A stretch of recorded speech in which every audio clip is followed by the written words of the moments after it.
This was the only set of tetrad eclipses occurring on Israeli feast days during this century. Now, the data that we have has come from Fred Espenak, who's worked very hard with NASA to get 5 millennia of eclipses of both the sun and the moon up and running on their website, and it's been continually revised. And as I had a look at this only a few days ago, I noticed that this is not the only time in the 21st century that this sequence of events occurs. It also occurs in 3233, 2043-44, and 2061-62. So this is not unique to this century. Now that's on the NASA website where you have the eclipses. So that's... what about in history? How many times has this happened in the past? There's some very interesting facts as far as history is concerned. The first time that we really have a handle on things was in the 15th century, 1493-94, on the 2nd of April and the 25th of September 1493 and 22nd of March and 15th of September 1494, you had this tetrad of eclipses occurring on Israeli feast days. At the same time, in the period from 1491 to 1493, there were 8 solar eclipses. And at this time, we had the Jews expelled from Spain with the Spanish Inquisition, starting 30th of July 1492, in which you had something like 200,000 Jews evicted or murdered, and tens of thousands of refugees dying. In fact, this was the most significant Jewish event prior to the 20th century. So that's when we start the story. So at that point in time, there was a significant event associated with Israel occurring at the time of the blood moon sequence. There was no sequence in the 16th, 17th, 18th, or 19th century, none. But there was in the 20th century. The first time was in 13th of April 1949 and 7th of October 49, 2nd of April 1950, 26th of September 1950, both all on the Israeli feast days. In addition, there were 4 solar eclipses from 1947 to 1948. And what happened in there was that there was, on 14th of May 1948, Israel was formed as a nation. In 48 to 49, there was the War of Independence. And on the 8th of March 1949, Israel's first parliament began. And on the 5th of July 1950, the law of return for all Jews was passed by that parliament. And this embraces that whole period of time when those eclipses were occurring. So you had a very important sequence of events with Israel at that point in time. And on the 24th of April 67, 18th of October 67, 13th of April 68, and 6th of October 68, on the feast days again, you had this tetrad of eclipses on the feast days, and you also had 2 total solar eclipses, one on the 9th of May and one on the 2nd of November. And what happened in 1967?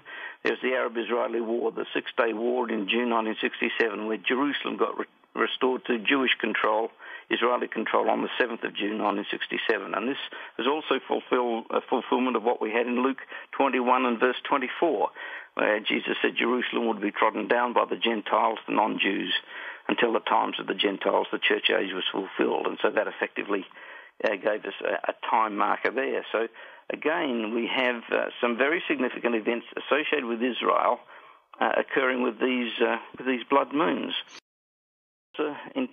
Interestingly enough, there was on the night before the crucifixion, on the 3rd of April 33 AD, there was a full moon, and that was it was a blood moon at that point in time. And with Jesus in the Garden of Gethsemane, he had an eclipsed moon over him while he was sweating drops of blood.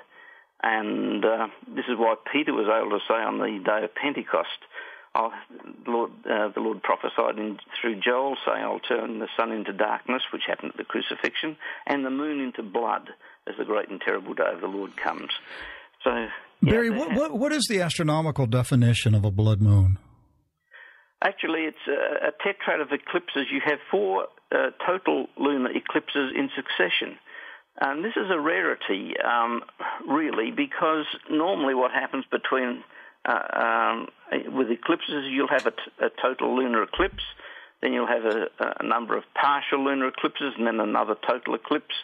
But what is happening here with these, with the blood moon sequence, is that you have 4 total eclipses back to back. And the important thing here is that these 4 total eclipses all occur on Jewish feast days, which makes them a blood moon, because you had the bloodshed for Passover, you had the bloodshed at Tabernacles for the 70 beasts that were killed for each of the nations, and so this is what makes a blood moon something of significance. It is not a normal event. Tetrad of eclipses after this present cycle is 2032 and 2033. I wrote that down as you said it. Yes, and but what makes this one so interesting, Rick, for me, is that there's a second string of prophecy which comes into this, quite apart from what Jesus said about Jerusalem. When he said Jerusalem would be trodden down by the Gentiles and non-Jews until the times of the Gentiles, the church age was fulfilled. Basically, he was saying that the church age is basically going to be over once Israel gets Jerusalem back, and we've been living on borrowed time since then, as I see it. But it's quite possible that his coming may be delayed until 2033 or whatever. But the second string that I have, which is so interesting here, Rick, is what we have with the wall of Jerusalem. And the prophecy that we had in Daniel chapter 9, you're familiar with that prophecy, of course. Yes, go ahead. Mm-hmm. And how the angel Gabriel said to Daniel that from the going forth of the command to restore and build Jerusalem and its wall to the coming of Messiah, the Prince, was to be 69 periods of 7 years. And that's a week of years, so sometimes it appears in our Bible as 69 weeks. And so a week of 69 periods of 7 years is 483 biblical years, and a prophetic year is one of 360 days. So that totals 173,880 days. And the command to build a wall was given by Nehemiah in Nehemiah chapter 2, verses 1 to 8. Artaxerxes gave that order on the 1st of Nisan, the 5th of March, 444 BC. And if you add 173,880 days to the 1st of Nisan, 444 BC, you end up with 30th of March, 33 AD, and that was Palm Sunday, when Jesus rode in on the donkey into Jerusalem, and the crucifixion was later that week, 3rd of April. So that prophecy was fulfilled to the very day when Jesus rode in on the donkey. In fact, he proclaimed himself as king, and the disciples said, "Blessed be the King that comes in the name of the Lord." And the Pharisee said, "Master, silence your disciples." And he said, "If I was to silence these folk, the very stones in the wall that Nehemiah put there, they would cry out that I am the Messiah." If we add 173,880 days for the wall, from the wall's completion, we end up with some date in 2018. And if we add those days to the construction of the Lions Gate in 1539, we end up with a date in 2015. And there's something interesting here. Gabriel split the 69 weeks into a period of 62 weeks and 7 weeks, or 62 periods of 7 years and 7 periods of 7 years. That's 62 times 7, that's 434 years. And so if we take the commemorative Lions Gate construction in 1539 and add 434 biblical years of 360 days, we end up in 1967. And on June the 7th, 1967, Israeli troops entered the old city of Jerusalem through the Lions Gate. And if we add 49 years of 360 days to the 7th of June, 67, we come to the 23rd of September 2015, which is the Day of Atonement and the equinox. And so we're coming to, from an entirely separate point of view, we're coming to something important happening around September of next year. Right. Now you got my attention.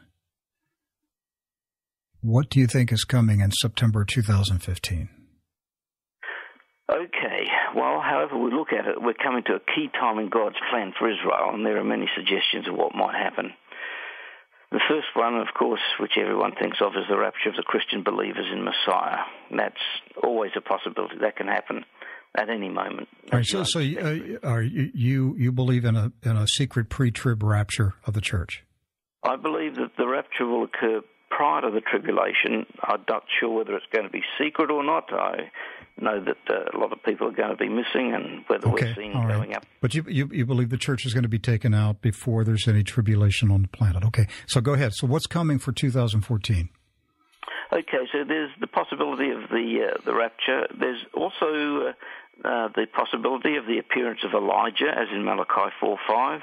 Behold, I'll send you Elijah before the coming of the great and terrible day of the Lord, the tribulation. And of course you understand that many Jewish folk have a cup for Elijah there at the celebration of Passover every year. There's also the possibility of a key Middle East war involving Israel. In Isaiah 17 you have the Damascus wipeout, and other relevant verses in Zechariah, Zephaniah, and Amos, and so on. There's also the possibility of Ezekiel 38-39 war with Russia and the Ukraine and Georgia and Moldova as an initial hook. We don't know. And then, of course, there's the possibility of the rise of the Antichrist and later his 7-year covenant. So there's a number of possible things which may happen here, Rick. I'm not here to say exactly what is going to happen. This date, September 2015, comes up in many conversations. Economists and business people believe that historical market cycles point to a horrific business crash in Wall Street for late September 2015. Yes. So there are a number of possibilities here, Rick. I'm not going to put my. But I think the common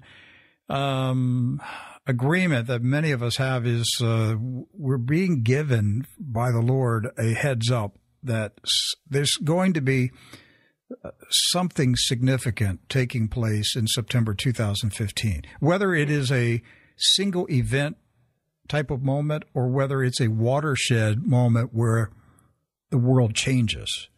Yes. I don't know, but I personally believe that we're being forewarned by the Holy Spirit that things change after September 2015. Yes. Thank you for watching. Please subscribe to us on YouTube, Facebook and Twitter. You can visit us on www.therealthingmean.webs.com.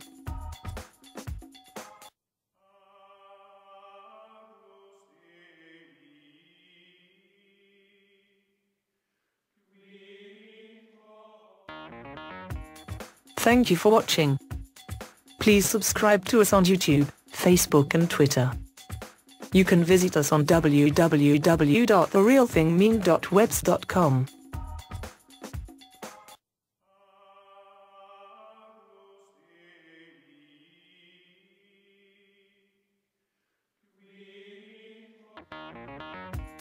Thank you for watching. Please subscribe to us on YouTube, Facebook and Twitter. You can visit us on www.therealthingmean.webs.com.